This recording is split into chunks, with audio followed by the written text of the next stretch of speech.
Okay, Good. right. Recording is starting, and then I'm going to bring people on. Let's see. Cool. Excellent.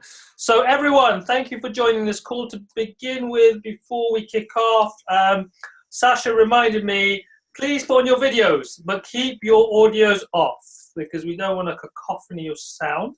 As with all of these things, well, my experience of doing webinars, people trickle in. So we're going to give people a couple of minutes. What we'll then do is I'll do a bit of housekeeping, an intro for people who are watching this as a recording, and then we'll get into the meat of the conversations with Fabian and Sascha. In the meantime, as we wait for any stragglers, I would like you to answer a few questions. And I'll give you about a minute or so, 2 minutes, to just, hopefully you can see these questions here. And that will really help us gauge the level of the conversation. So we'll know, who's in the room, what kind of, what is your interest in community building? Are you running one? Are you just curious? And also your connection to the community campus as well, because that's essentially what the conversation is going to be around, and bringing you guys together and finding out more about the canvas and how we use it. As you can see, people are trickling in. If you just jumped on, please make sure that your mic is muted for now, but please turn your video on so we can see some lovely faces. Or you can leave it off if you are in a compromising situation. That sounded funny. I love it. Cool. Okay, I'm going to give you another 20 seconds to answer the questions. There's 5 of you left. Don't be shy. Just think of it, you are helping Sascha and Fabian know who's here so they can tell you what you need to know. Because or else they're going to be rambling about stuff you don't really care about. Who wants that on a webinar? Ready? Questions too. That's fine. Okay, let's end this. I'm having trouble finding my chat on my iPad. That's my problem. Oh, no worries. No worries. That's okay. Well, let's see what we've got here. I'm going to share the results. So we've got lots of people are currently running a community. Excellent. That's good. So you're in the right place here. We have the majority of people are US and Europe. We've got quite a number of people coming from Europe, which is great. We have a few people here with questions. Excellent. So please have them ready. We will give you an opportunity to ask you questions, probably around about the halfway mark, the third way of the way through the conversation. I'll bring in some questions. If a question comes up, and I find this when I'm listening, and I'm really intently listening, and you're trying to hold on to the question, just type it into the chat, and Brooke is going to make sure that we don't miss those questions, and she'll flag them up. And we have lots of people who have downloaded the canvas, and a number of people who have actually filled it in and completed it. So there's a few people here who haven't, so we can talk a bit about that. That should be very good. Great. So for those of you watching on the recording, why are you watching this? This is a part of a series of webinars that I have the privilege of hosting for the Community Builders Group in service of our members, to get them to know more or learn more and share the ideas and experiences of people who are building communities or trying to help people build communities. And also finding a place to come together, share ideas, ask questions, hear the answers to these questions to hopefully help our community building efforts. And so to start off on this webinar, which is great because it's good to see so many people here, I just put a few little kind of housekeeping rules. Like I said before, if you just joined, please keep your mic muted for now, but please turn on your video. It's lovely to see faces. It's going to really energize myself and also Sascha and Fabian and Brooke to be able to see everyone's faces and feel that sense of connection. If you have any questions, please post them into the chat. If you've got questions already, put them in there. If you have questions that come up while Fabian and Sascha are talking and we're having our conversation, again, put them into the chat. Also, feel free to answer each other's questions and to actually have a conversation with each other.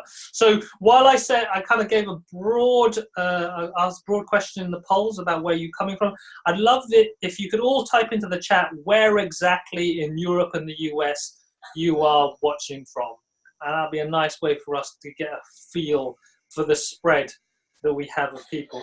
Excellent. Thank you very much, everyone.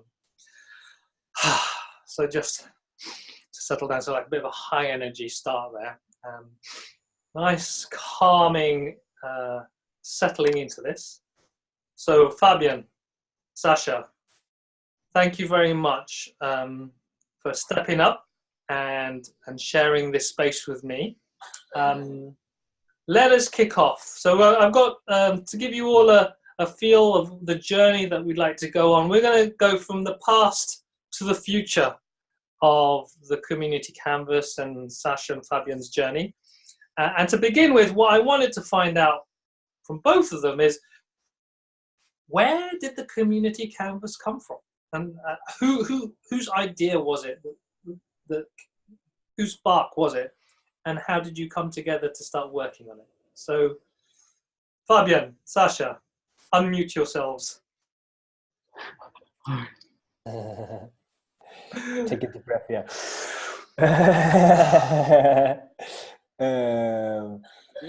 Sascha, should I take a first step here? Please do, please do. I just wanted to say thank you to Carlos for the great introduction and hosting this. I'm very excited to be here and to see everyone's faces. It's really great.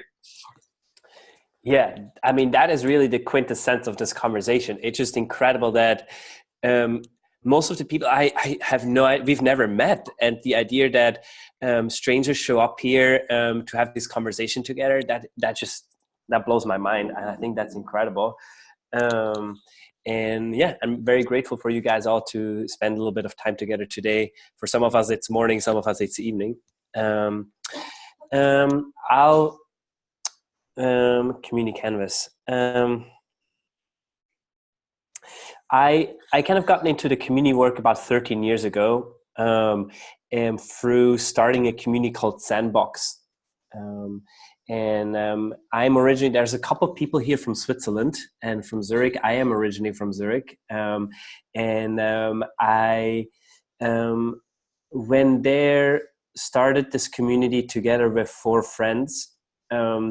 And in that process, I realized the community is something really magical and really powerful, and yet also something that a lot of us don't have every day in our lives. And it really kept coming back to me as like, well, what is this community thing? Like, how can I build more of it? How can I help others with doing that? And I kind of been like through lots of done different things besides running this community. But about 6 years ago now, I left an organization that I was working for and decided to dedicate myself to this question, like, what really is a community, and how do you build meaningful ones? Because I've also gotten to see that we live in a world where the word community means so many different things. And sometimes it is the most magical thing where you feel deep relationship and connection and trust to someone. And sometimes it really doesn't mean anything at all. And I think the question that came up for me was, what is the difference, and what makes something, quote unquote, a real community or a meaningful community? And so together with another person, his name is Nico, the community canvas was really his idea. We had been working together for quite a while, and he had this idea, well, what if we took the idea of the business model canvas and we identified what are the core themes and the core questions to ask when you build a community. And about 6 years ago, we started out on this journey to just talk to a lot of community builders out there. And we asked them, like, hey, how do you build community? What do you do? What do you do first, and what do you do then? And like, what is the most important thing, and what do you keep coming back to? And we ended up over a period of 3 years having over 120 conversations. And based on that, we started to see patterns, and we started to see similarities. And so they're kind of a very vague form of a canvas started to form. And this is where Sascha also kind of comes into enters the stage. Sascha and I have been friends for a long time. Also, we met each other through a community, through Sandbox, and I always had this feeling that I wanted the canvas to have a visual element to it, not just to be a lot of text. And I knew that Sascha was a really talented designer and had done a lot of kind of work with communities. And so I asked him if he'd be interested to kind of come on board and help design the whole thing. But that kind of took, I think originally he was hired as a designer, but then it took on a very different dimension, and it became much more important than that. And so maybe Sascha, do you want to take over the journey from there? Well, yes, please. This is kind of like then we're speaking now early 2007 at this point. Wow. Yeah. What was this time of year? Maybe a little earlier, maybe February we started, right? Yeah, February, March, something like that. Yeah, exactly.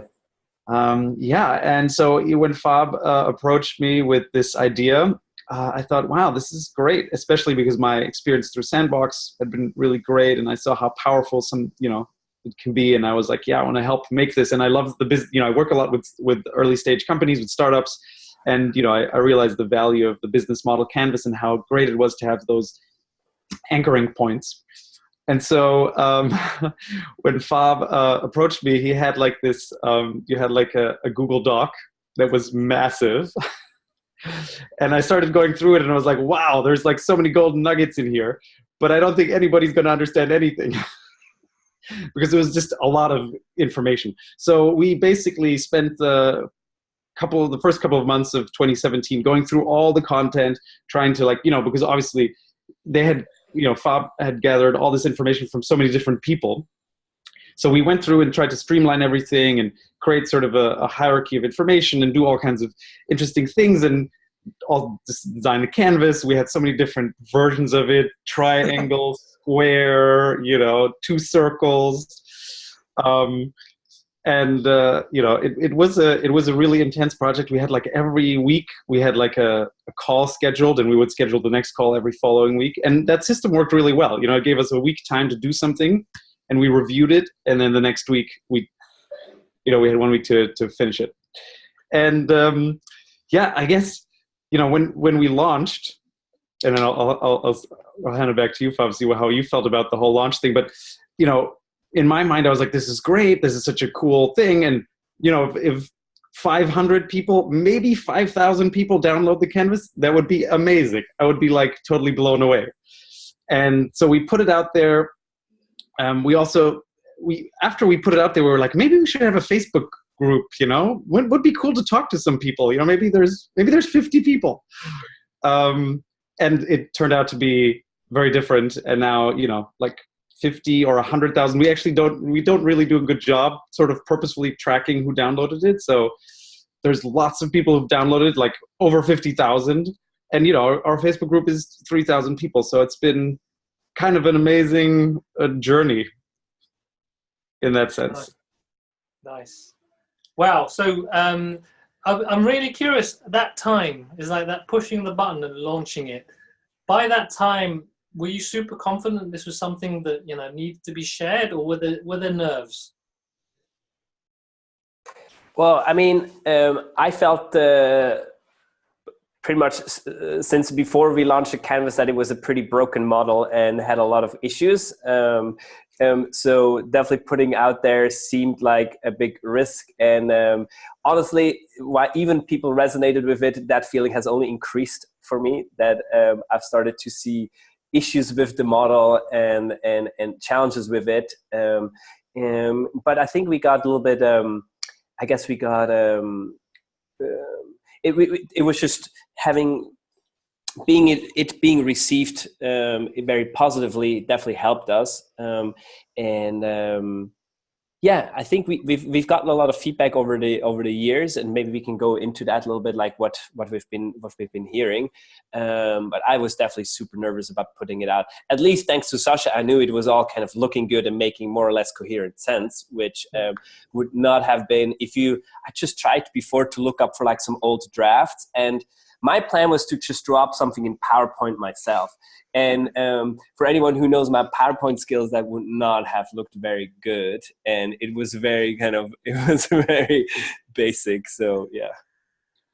And the other thing, we also, Fab was like, no, we should, it's a work in progress. We had this whole idea of like, this is not complete yet. This is the first version sort of, but we were like work in progress, and we were thinking about calling it beta.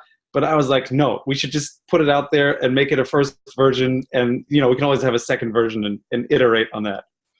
But we were aware that it wasn't perfect, but it's still, I feel like it felt pretty good to put it out there, And, Oh, very much so. I can remember when I first saw it, it felt super polished, super like clear and authoritative, which is great. I think for me, it's like a bit of a message here, I think, for anyone listening, is that when you've got a very clear intention, and even if there is a bit of fear or trepidation, it's not quite perfect, just getting it out there just brings up so much more energy than trying to wait and make sure it's the best thing ever. And it's a testament to the core of it, the quality of it, that there's so many people just really loved it and wanted to be part of this thing. So I'll just say thank you very much for stepping out and making that happen. I'm also very curious as well as the process, because it felt like it was very much Fabian and Nico, was it? Nico had the idea, then you started putting, expanding on that in a Google Doc, and then Sascha's role there was to like see how can we make sense of it from a design perspective. Is that the journey that followed? Yeah, I would say from a design, but also almost from an editor, it really needed an editor to cut out a lot of things, get rid of redundancies, and just really look almost from a detached point of view, be like, big picture, how does that really make sense? Because I think I was so deep in it, I couldn't see the forest anymore. I was so much like, I just saw so many trees, I didn't know anymore where I was. And I think that was very, very helpful to have that kind of interplay and balance. Yeah. I think that's the beauty of being in a team and working with other people, is they see things that sometimes we become blind to because of the over familiarity. Yeah, absolutely. Fantastic. I would say also my sense is that there was a small detail that we had talked about a lot. And I think it really matters for this group. And I'd be curious if people have reflections on that. But one of the questions we had was around like, how accessible should this document be?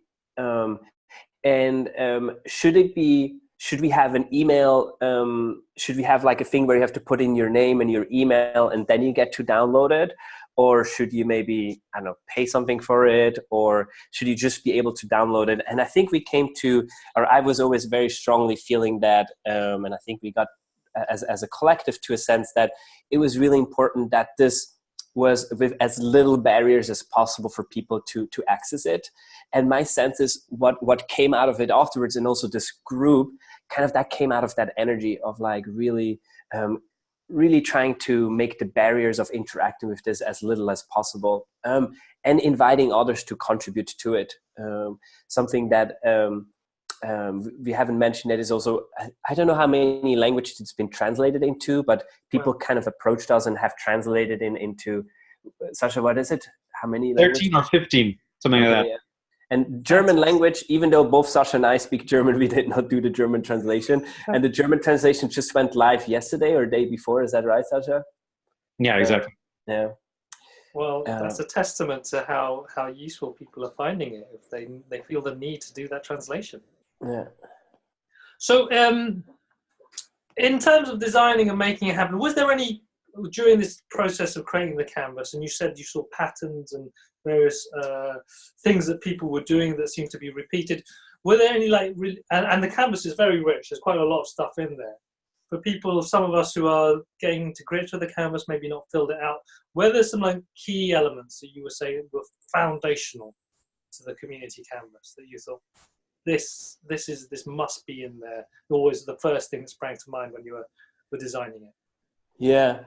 Well, I think there's two things you're bringing up right now, which is that I think as we're developing the next version of the canvas, we're learning how we have maybe too many things in the first canvas. We find that people really like it, but also are like a little bit overwhelmed by it. And the words we've heard around it is like intimidating and a little bit overwhelming, and just that there is a lot to take in. And so we definitely are thinking a lot about like what are the kind of core essential elements of it. And I think really kind of comes down to kind of three elements, which is kind of what in the canvas you see the blue part at the core are questions of belief. Who are we and why do we exist? Many of you guys might have heard of Simon Sinek's kind of start with the why approach. Well, what we've learned is that from a community point of view, that's not necessarily true. I think the kind of start with the who, like people are at the core of a community. People and their beliefs and their characters and their qualities and their values, they're really at the very core of a community.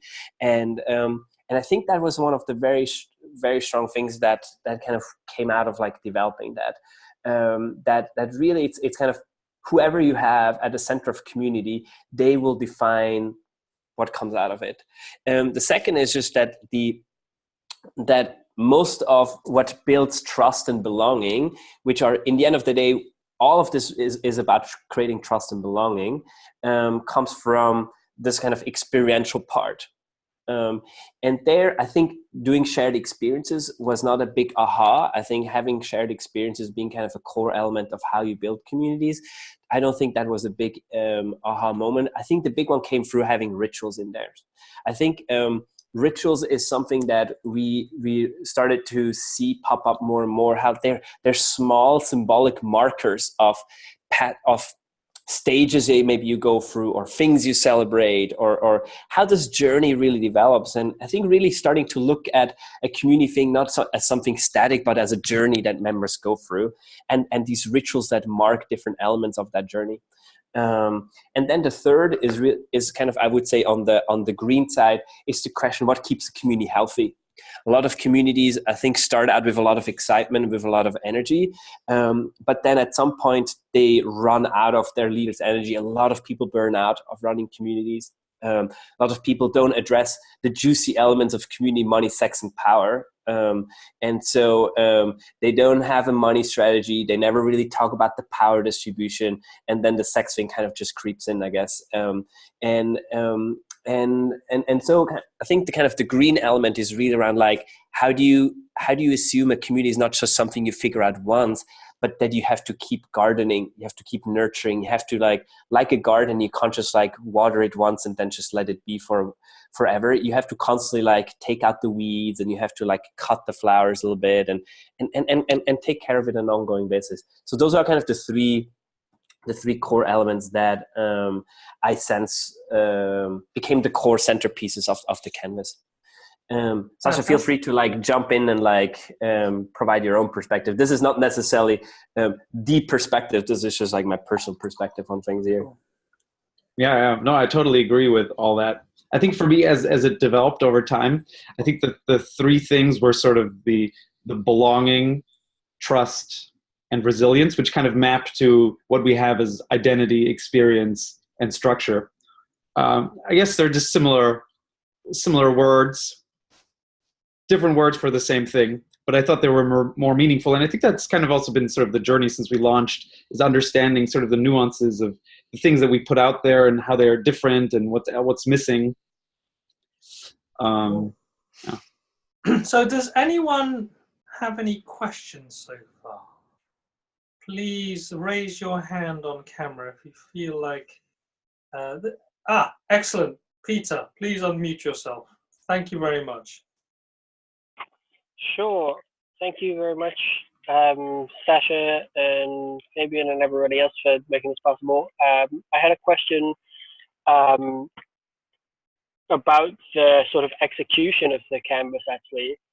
So what it looks like rolling that out, because the canvas kind of comes across as this static document. And so when you're talking about, for instance, figuring out who are we, that's an organic process over time. So how do you make that work with this static document that is the canvas? Because I've seen the canvas used where it's like, okay, we're going to sit down and define this thing. Great, that's done. Now let's go and do the community. So could you speak on that a bit? Thank you, Peter. Wow, that's an amazing question. And I think that's really at the heart of what we're trying to do with the next version of the canvas, which you just identified, I think, one of the biggest challenges that the current model has. I would reformulate that question into, can a community even be planned? And I think my sense is that, yes, a community can be planned and no, a community cannot be planned. I think a community, my sense, is a reiterative process. And I think of it like a spiral where you start somewhere and you figure out a few things, but then you kind of sit with these questions and then you kind of come back to the same questions maybe half a year later, or maybe you keep coming back to the same things and it circles, but it grows and strengthens over time. And honestly, I think my direct answer is, I think the current model is not very good at addressing that dynamic nature of communities. I think the other element that is also kind of a top-down versus distributed question, like who should be filling in a canvas? Should it be just a few leaders? Well, ideally not, I guess. Ideally, it should be kind of a co-creative process. Or let me rephrase it. I guess ideally, it should be a mixture between certain people who hold the process, who lead the process, and the broader community. I don't think we have solutions for that yet, and we're very, very open for thoughts and suggestions and inputs around that. But I think it's this tension between top-down leadership and like co-created leadership, and on the other hand, there's kind of, it should be more of an ongoing practice that keeps being done and that's being reiterated on versus once you do something. I don't know how that actually reflects for you guys, but that's a little bit like where we sit with that at the moment. It looks like we have a question from Don. Did you want to say something? I see your hand up. Don, fire away. Ooh, we have technical problems. Well, looks like we have technical problems. Hey, we We can hear you, Don. Okay, good. So it's kind of along the same line. Okay, I'm just getting started. I'm in Mighty Networks, and I have community, and I teach courses, and I have mentees that are studying with me. And one of the questions I have is, do I hire the mentees and like give them an hour salary to help with courses that they could run, or do I collaborate with them and they have a stake in it? So that's kind of one of the questions I'm wrestling with now. And part of it is that I have a lot of the content already created and they will use that content. So for example, I have a medicine making course. So somebody will teach that medicine making course, but it already has like 12 professional videos and stuff. So am I clear there? So let me interpret, before we go into the answer that question, firstly I'd like to know, could you put your hands up if you are building a community online? Yes. 1, 2, 3, 4, 5, 6. Okay, yeah, well, it looks like the majority. And who's building more kind of on the ground, face-to-face community? Cool. And then finally, I think relating to Don's question, because Don's basically is kind of a community, a learning community he's creating. Who feels like they're building one of the better term, a community of practice, community where people are coming together to learn a particular topic or subject? Cool. Excellent. Okay. So I think that's where I'll hand over to you guys, Fabian and Sascha. Don's trying to build a community around the learning he's trying to create for people. And it's as I understand it, it's about in which way he engages his community members to be part of co-creating the content for the community. Yeah, I can give it a first try, but there might be other people in the group who, and Sascha might have perspective, and other people in the group might have more perspective on that.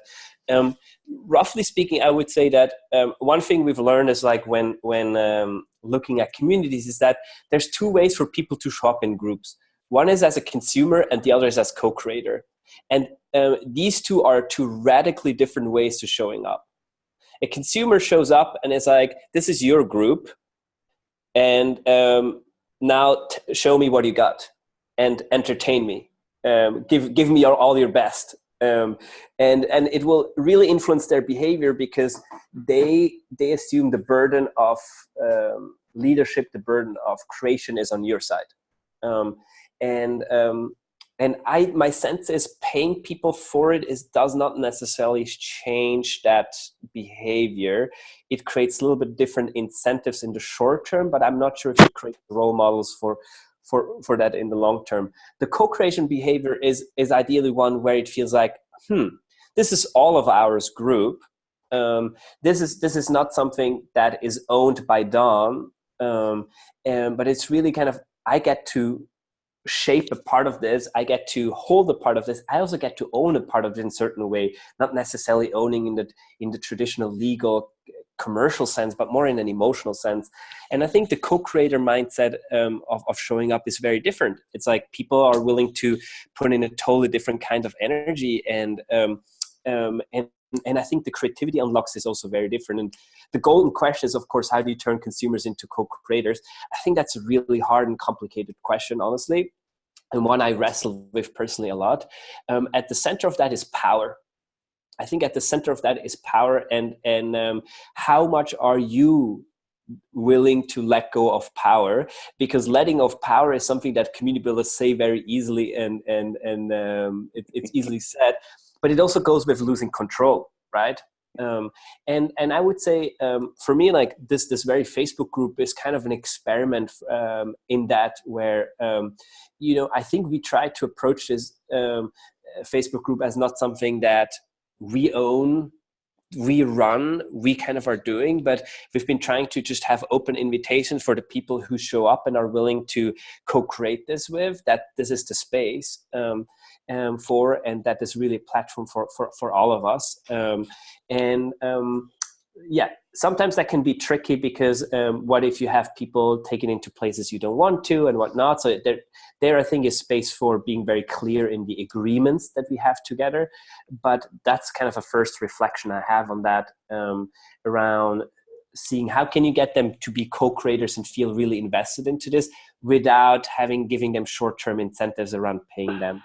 But I feel like this group the collective here would have probably much more nuanced answers Nice. on that than So what I'd like to do is maybe Sascha, if you have something you'd like to share, and then I will open it up to other people to maybe share their experiences of the same challenge. Yeah, I'll just say something briefly. I'll go backwards, I guess. It is very scary to give sort of control up to others, and it also slows things down, which for me as Mr. Impatient is really hard. And, that's something I've had to deal with. If I want to post something on Facebook, on the group now, I have to, we put Lana sort of in charge of the group, and she's doing a fantastic job managing it. But, I feel like I want to ask her every time before I post something if that's okay and fits into her plan. So it just slows things down a bit. But it's also nice to get that sort of co-creative, collaborative, get someone else's opinion on something. So there's good sides and bad sides. And then to what Fab was saying earlier, it made me think about what Peter Block said about belonging, and I really love this because he says belonging is three things. One is you belonging to it belonging to you, and third, you having a longing for it, right? So those three things are sort of inside of that word. So it's quite a nice thing, and the whole thing of it belonging to you is that co-creative aspect, right? Because you've created something, you've contributed, so it's also part, it belongs to you as well, as much as it belongs to everyone else. So I just like that concept. Mm-hmm. Nice one, Sascha. Thank you. So is anyone running something like Don or experiencing a similar kind of challenge to Don? Do you have our hands raised anywhere? Cool. Okay. Don't be shy. No worries. Josh, go for it. You're muted at the moment, Josh. Yeah, right. There you go. Yeah, I have the same challenge. Right now I'm starting a community, but as Don said, I would like to make them part of the building of a course or a podcast or something that it could be attracted to them in order to engage with a shared learning experience. So I think first I will need to identify which members of this new community could help building that experience. But I don't want to give a lot of power to do that, because I want to be more focused on some topics of that content. So when do you decide to give that power, or to let the others to create that content, if you have some idea of what you want to achieve? So I feel there's something there around having as a founder of a community, have a clear intention. Maybe even like as thinking of yourself as a designer, you have a design for what the community should look like and how it should interact, and then balancing that out with distributing power or authority or agency for people in your community to then also create, and how that doesn't descend into chaos. Is that fair reflection, Josh? Yeah, that's it. Mm-hmm. Cool. I think my brief reflection on that would be around, there's a difference between being a leader because you were the first one to show up, and versus being kind of a leader because you got a mandate from the group. There's a big difference in that, and my sense is that simply being the leader because you're the first one to show up creates a different dynamic than kind of saying, hey, let's be all in this together. I'd like to lead. Can I have your mandate? And that creates kind of a different dynamic. And there's this concept of source leadership, which some of you might have heard of. And I'll try to find the article around this, which one of our colleagues, Michel, he talks a lot about source leadership, where it's like, only because we are decentralized organizations, or like we have a lot of people involved in it, does not mean we don't need leadership. We don't need people who take decisions, because if everyone is equal, we're just going to have death by consensus. But we need to. But it's really about like, are these people have an explicit mandate? Do they have? Is there an agreement that we gave them our power to do so? And sometimes that can be very messy. I'm saying all these things, not really knowing exactly how to do them either, but these are kind of couple spots I see along the way. I see Marissa would like to input, and also Peter. So can I take Marissa first, and then we'll hand over to Peter. Super, thanks. I just wanted to suggest maybe a different perspective or a different framing to look at it. Just from my experience, having worked with groups of volunteers in sort of cycles where they were doing the same sort of thing, but each 4 to 6 months I would have a new group. You could think about it as well, instead of a transactional situation where it's about power, as a touch point for engagement. And what I mean by that is, once you invest the upfront time and energy to really deeply train or talk to or work with a small group of people, then they can almost become your ambassadors. And that can be a cyclical growth, or also support for you in the long term, as you're looking at ways of growing the community, that you have those ambassadors who also feel empowered and excited about the topic that you're teaching or the task that's in front of them. So. Thanks, Marissa. Peter. Thanks. Just what I thought was maybe worth thinking about, and what I'm still processing at the moment, is the connection between authority and authorship. So you are an authority on something that you have created, that you have ownership over, that you are good at. You have authority over a field which you have created something in. And so if you want your community members to have that sense of authority, maybe, then they, or perhaps maybe a different way of phrasing it, if they want to be connected to the community, they have to contribute something by creating within it, and that naturally should be a response that they gain more authority because of that creativity that they've contributed. So as contributors, they are creating something and they receive more authority thanks to creating more. That demands a certain degree of decentralization at some point. It has to fit within the overall sort of mandate of the community, but you can't always, it's my view, hang on to that control. A good example for this, actually also from a volunteering perspective, to make this tangible, is I used to run a production agency, and we would do big festivals, and a couple years in, we changed the way we ran our volunteers. What I used to do is write out task descriptions with my team for every single volunteer and brief every single one. And when you have teams of 120 volunteers for a week-long event, 5,000 people, that's a lot of stress. And so what we did after a while, I said, this is crazy, we need to stop doing this. So we made team leads, and then we wrote briefings for the team leads, and we told them what they were supposed to do. And then we said, we trust you. If you think you can solve a problem, go ahead and solve it. If you don't know what to do, talk to us.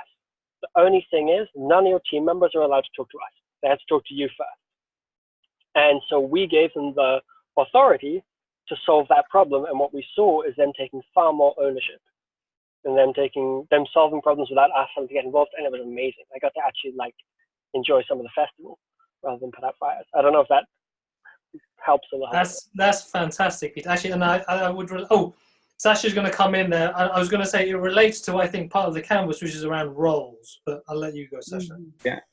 I feel like it goes back to what Fab mentioned earlier too, around start with who. Right? It's actually it's really about finding the right people. You can't just pick anyone or anyone who's interested in doing it. I think it's about finding people that you're comfortable with, that you feel like you can trust, that you can give the power, the authority to, the authorship, but also people that trust you, right? So there's that, and I think it's actually really hard to find those people. It's any project that you're really doing. If you're starting a new company or a startup or doing any other project, and you're working with someone where the ties are not that strong, right? You need that person where you're so in tune with them for the project to really work out. And I think it's very similar here, and especially in this early stages where when you're still very small and you have lots of touch points, that's really important. Yeah. Nice. But great example, Peter, there. That was really nice how creating and sort of formalizing that distributed system. Corey, you wanted to say something? No, Corey. Yeah, I just wanted to interject off of that point. The start with who model is pretty powerful, but I think that's a luxury that we don't always have, right? If we're starting a community from nothing, sure, we can architect the who that we want to have in that community, but at least in my experience, a lot of the communities that I want to build are on top of existing entities. For instance, I live in a co-op, or I work at a company, and those can be transactional entities, but I think the world is a better place when they're relational communities, right? So how do you start with who when you already have a who, right? Ooh, how do you start with who? Great question. So I just wanted to check. Don, we're all thinking. Don, did you want to say something specific? So you're muted, so let me unmute you. So just to tail this off, maybe. Okay. No, I'm just absolutely loving the feedback. I mean, for me, it's great because I do know the people. I know that somebody counseled me a long time ago, when you choose somebody, choose on kindness more than anything, because you can't teach kindness, but you can teach just about anything else. So just based on what the last guy was saying about the relationships and who you choose to relate to, that makes a lot of sense. So thank you. I mean, this works really well for me because I have mentees, so they are actually gaining from doing the process. Like, I'm teaching them, and in my profession, a lot of the ways that we make money as herbalists is teaching. So they're learning how to teach. So anyways, thank you, everybody. This is I'm loving it. So that's all I wanted to say. Thanks, Don. So there was something around, just to tail that off, maybe it felt like, particularly with Don and maybe Josh's examples, and also for us at the Happy Startup School, there's something around structure that can help. And I think Fabian touched on it. The journey. What is the journey that people are on? How can you define that clearly? So then within that, you can, in the case of a learning community, you define the curriculum, things that you need to learn at different stages. And then that allows you to then give some level of authority. And I related to what Peter said, is like, you guys, you love this, you're in charge of that stage. However you do it, you understand our values, you understand our intention, but that's your response. Your authority is there, and your responsibility, you create the content there. So that's how I would translate Peter's example to Don and maybe Josh's context, I was interested as well is Corey's thing about when you have an existing group of people there, as this is what you said, the who is there, how do you then mobilize the who and organize the who? And I feel, again, within the canvas, there's something around roles and how you interact and rules of engagement that I would feel, and I'd like to hear from anyone else, at some point, maybe the people who are there who shouldn't be there slowly have to drift off. But that, of course, may depend on the context. Go for it, Fabian. Yeah, one of my reflections here is around, for the word that comes up for me is commitment. I think groups without commitments aren't really communities, in my opinion. If you can just be there and you surf along, but you just take what you want and you don't really have to give anything, I think that's a little bit of what I'm hearing in some of the reflections there, which is, yes, I get something from being part of it. Yes, this creates value, but I also have to give something. And my sense is in a lot of groups that I've been part of and I've observed is that there is a commitment, but it's not explicit. It's not clear. It's not clear what's being asked from me as a member, how to participate. And that then flows into roles. How can I contribute? Yeah, that's definitely something I think about a lot at the moment, is like how to sharpen commitment and what are those entry points as people come in to say, hey, welcome, this is what it means to be part of this. You get something and you give something to be part of this, and here's what that exactly is, to be very clear and explicit. And there's kind of a threshold that you walk over and be like, you have to really step over a threshold to get into and say yes to a commitment. And ideally that commitment doesn't last forever, because what lasts forever these days, right? Especially with our personal energies. And so that is something that has to be renewed over time. I like it. I think so. From my Sascha, you wanted to say something? I'll just briefly, just because Corey's point is really good, and it's a really tough one. What do you do with people who are already there, who are maybe committed, but maybe don't sort of fit into the plan or have different ideas? And it's like that sort of conflict is really intense. And we don't do much problem solving in that sense in the canvas at this stage. But I think conflict is also a great source for transformation in that sense. If you try to look at it like that, it doesn't maybe always feel like that. But I think maybe one approach is trying to, if people are really committed and they're probably there for some reason, and it's about like maybe trying to listen and just like trying to clean the slate and have a sort of a blank page for them and try to listen of why they're there and what's driving them and trying to re-engage that way and trying to build that sort of trust in both directions, and thereby maybe learning something about them that wasn't clear initially that might help move things into like a unified direction. That's one thought that came up, but it is definitely a very challenging thing, and saying this is really easy, doing it is a whole nother thing. So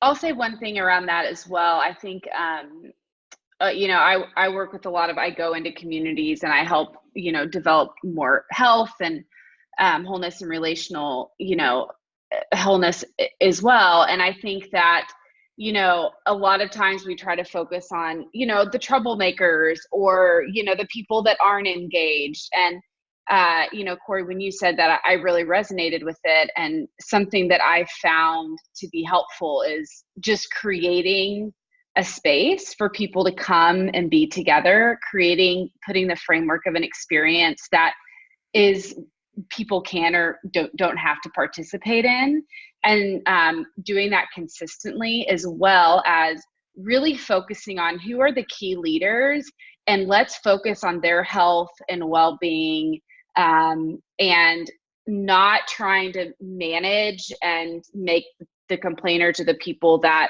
are really struggling happy, but really focusing on who is that leader, because ultimately that leader and the health of that leader is going to affect the whole, just because of emotional process. Like, even if they have no direct contact, they will eventually be affected by the health of that one leader. So that's helped me simplify when I'm, you know, working with people that are there, period, and how can we move them to more community and health and belonging.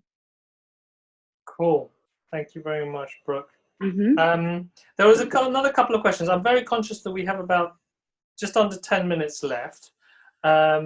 Simone or Simone, I'm not sure, sorry, but you had a question before. You said, what are good business models for community? What's realistic to create efficiency?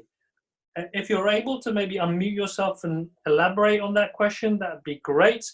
But if anyone has any thoughts on that, please either show your hand. Maybe. Hi, I'm here. Hey, excellent. Did I pronounce your name correctly? Is it Simone? Yeah, in Dutch it's Simone, but Simone is fine. Do you want to give us a bit of context around your question then? Well, we're starting a community for young social impact makers, and we're trying to figure out, but it's just a broad question on how we can, what are examples of business models for communities in a setting where we have monthly events and an online community. And who's the audience again? In the long run, we would like to create a more like a content platform. And of course, there are other business models attached to that. But for now, I'm just curious for particular communities, what are examples of business models? Excellent. And who is the audience again? Who is your members? Sorry? Who are the members? Social impact. Social impact makers. Yes, social entrepreneurs. Yes. Social entrepreneurs. Okay, cool. Fabian. Thank you very much, Simone. Thank you, Simone. Thanks. And we could probably spend an hour or two just with this question, but I give you like a very brief kind of perspective and how I look at it. Having looked at different communities, my sense is that there is actually a very simple solution that somehow communities keep ignoring, and that is membership. Communities and clubs and groups have been around since humanity sat around the campfire, sat around the fire, and people kind of participating with a regular fee to that group is, in my opinion, the strongest, the most aligned, and the most obvious model. However, I also see how a lot of communities shy away from that. And I'm trying to understand why that is. Part of it seems to be maybe because we live in a world where so many things are free. We live in a world where social networks are free. And we confuse that maybe groups should be free too. And we're afraid that members are not willing to pay for it. What I definitely seen is that the moment where your business model is not on the core of the community, which is really about relationships of your members, if that is not assumed as the core value that's being created, but you're trying to couple it through like an external or a second pillar of where the value is created through the content or through the experiences or whatnot, I sense it gets much more complex and complicated. Because really it's not linked back to, and it might not create the same incentives as when it is really just like, we come together because we believe when we come together, we create value for each other and we benefit from being more connected and the world benefits from being more connected. And if the business model does not reflect that, then it can create a lot of tensions. But having said that, I say that, and I see a lot of communities who choose not to go the membership route. And I'm sitting with the question, why is that? And I don't know. But that's my 50,000 feet perspective on a much more nuanced and kind of a really beautiful conversation. Cool, thank you very much. Hands up here if you have a clear revenue model for your business, for your community. Excellent, Corey, Anna, Peter. So maybe share, if you're happy to, share how you're keeping your community sustainable. Whoever feels like sharing that'd be very nice. I can go first because I think mine will be the most useless. Okay. So I'm building the alumni community for Hyper Island, which is a post-secondary institution. And basically the revenue model is very simply that they want to take alumni of courses and turn them into multiple program alumni, and then eventually turn them into collaborators where they co-create courses with those alumni, and eventually also get those alumni involved in working with the businesses that they work with. So that's kind of also why it's maybe not so useful. Thank you, Peter. Corey. Yeah, again, I may be as useless just because mine are built on a house and a company, respectively. So it's pretty clear there's rent and there's income there. So I don't know that it's helpful. This is a physical space that people are being part of. Marissa. Yeah, I guess I can build off of that. So one community I'm looking to work with is it's kind of like an agency that provides services for different groups of people. And the idea would be to create a sense of community amongst all the clients. So that's the sort of tie that binds. And I think the financial resources come through the services, the separate services that are offered. And the other community that I'm working with is kind of a form of a learning community, and it involves creating synergies between social and ecological startups and interns coming from here in Switzerland. It's called the IFAL, but it's basically, they have been supported by the city or the state because they've had difficult life situations or health issues. And so this is funding that actually comes from, the funding actually comes from the city. So it's publicly funded. And then we're able to create synergies with organizations who work with us and sort of form a community around this sort of program that we're building. And then one third thing I just wanted to add, I have zero experience with it, but I've heard about it before, and I find it kind of interesting to think about and quite innovative. There's this idea of this pay it forward method, and maybe it can be interesting for people who are dead set on having communities that are free to access, but the idea being that you gain access to the community or the learning process for free, and then once you graduated, you pay what it was worth to you for someone else to join into the community. So it's kind of like a pay it forward model, they call it. Nice, interesting. Anna, you had an example? Yeah, roughly. Because we are an organization that runs different programs for social entrepreneurs around the world. Technically, to join our community, you have to pay a license fee. So we have a license-based model. And then another stream for us is also we fundraise ourselves, which is not only for the community, but sometimes for other parts of the organization. And then also sometimes to participate in retreats, which are especially important for us, you sometimes have to pay additional ticket, like for accommodations. So it's very mixed in a way. Nice, excellent. Don, did you raise your hand? Did you want to share something? Well, yes, I was just saying our model right now is that we have the foundational course, which is a fee, and then the mentees who study with me pay a monthly fee. So that's our model for now. Cool. But I want to go to more of your type of model where there is a fee that they pay monthly. Subscription is what I'm looking towards. Yeah. So one of the a phrase, I can't remember where I got it from, is people come for the content and they stay for the community. It's one of the things I always heard. And so when you, it feels like one of the foundational questions also is about money, is that, I think Fabian was touching on it, is like, if this is co-created, if this is something for all of us, how does the money work? And that's always a bit of a challenge when you have something that's distributed. I like Anna's example where there seems to be a multiple revenue. I think Marissa even touched on it, the multiple revenue streams. And that's the way we work at the Happy Startup School. We run physical events, but we also have a subscription model, and it's a membership model. And like Fabian said, that's the simplest thing. And there it feels like it's about communicating the value of membership. And for me, one of the most important things is, if there's no subscription model, there is no community, because we can't pay for the time and the infrastructure it takes to hold the space. And there it really, I think, when Fabian was talking about having it baked in to what is the community about, that's where you need to be creative about telling the transparent story about what is the money for, why are we needing the money. And then it's up to the community members to decide on the value, I assume. So like Fabian said, I think that's a whole webinar entirely on its own. And there's lots of different revenue models depending on the different types of members and objectives you have. So I feel now, yes, we are a little bit over time.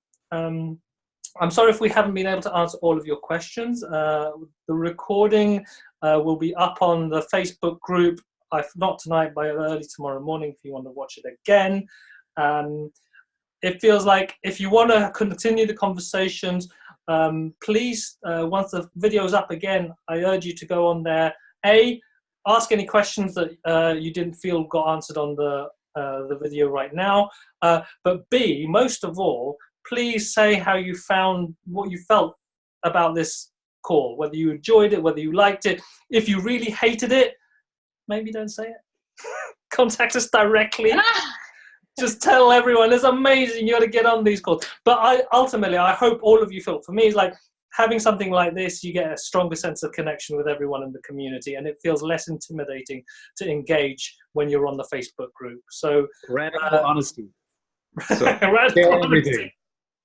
Share everything. See, sorry, that's one of the values here. Share how it felt for you. So please, once the video's up there, look out for it on the Facebook group. Post any comments, answers, thoughts that came up for you as a comment onto that video, and then hopefully see you on the next webinar, where we'll be hosting. I'll be joined by Charles Vogel, who is the author of a book called The Art of Community. And there we're going to get into much deeper foundational, why do we come together in the first place, and what is it that makes community community. So I think that if you're into some very deep questions about community, that'd be very interesting. And there's some really interesting ideas around rituals and who should be in and who should be out, boundaries. Fantastic stuff. And the date, date of the next call is May 7th. Somebody asked that. Thank you very much. May 7th. May 7th. Check it out also in the event section of the Facebook group. Sascha, Fabian, anything else that you'd like to add? No, just thank you. Thank you to Carlos and Brooke for organizing this today and for creating the space for us. And I'm just so grateful. I feel like there's something that my brain can't compute, that like we're just like strangers from the internet who got to like spend time together and have a meaningful conversation together. And I get to learn from you guys, and I'm feeling very grateful for that. And especially also Carlos, you put a lot of work into preparing for today, and I know you, Brooke, and the rest of the crew, you've been like really putting this all together. So yeah, thank you. Yeah, it feels kind of magical how all this is coming together and happening, and we're seeing all these faces, new faces, old faces, and that's just really wonderful. And the conversation we're having, I think, is so enriching. So quick one. Everyone wave their hands, say hi while we take a screenshot. We're going to do it again. Keep on waving. Yay, excellent. Cool, so if you want to all unmute yourselves, unmute, and we'll just say goodbye. Goodbye, everyone. Thank you very much for your time and your attention. Look forward to seeing you again on the next webinar. Yeah, see you guys soon. So guys, bye. Bye. Thank you so much, Carlos. You're welcome. Yeah, this is great. Cool. So, well, you guys can listen on if you want to. Yeah, you guys they don't want to leave. They don't want to leave. That's always the party's over. We're home. We need to clean up in here. Yeah, exactly. Clean up. Cool. Right, so I'm yeah, gonna sign up. Wicked. Thank you very much. Yeah. Bye, guys. And yeah, absolutely. Catch you later. Bye. Okay.